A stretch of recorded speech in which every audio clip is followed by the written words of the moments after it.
Évidemment, il y a une crise sur les marchés. On ne se comprend pas d'histoire. La valeur des matières a diminué de façon assez significative.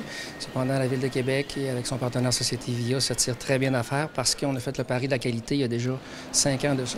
Et ultimement, on a investi près de 20 millions depuis 5 ans pour en arriver à obtenir des matières de grande qualité et évidemment qui ont préséance sur les marchés. Donc, on peut choisir nos acheteurs et on a surtout une valeur de revente qui est augmentée par rapport à d'autres filières, par exemple. Donc, ultimement, c'est pas, je ne vous dirais pas que c'est on pourrait dire ça, c'est le party. Cependant, on s'en tire très bien. Il n'y a aucune matière qui est entreposée. Tout est vendu.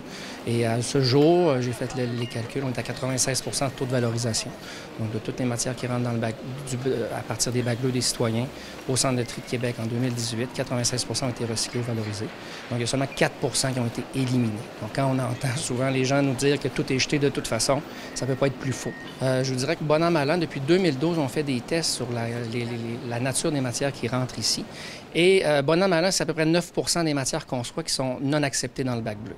Donc, 91 des matières qu'on reçoit sont acceptées. Donc, à ce niveau-là, les citoyens font un bon travail. Cependant, dans le 9 on a des matières qui sont hautement problématiques. Et c'est ce pourquoi on lance une campagne, notamment. Par exemple, on parle des corps longs, boyaux d'arrosage, cordes à linge. Ça s'enroule dans nos arbres à disques, dans nos séparateurs. Ça cause des arrêts de production.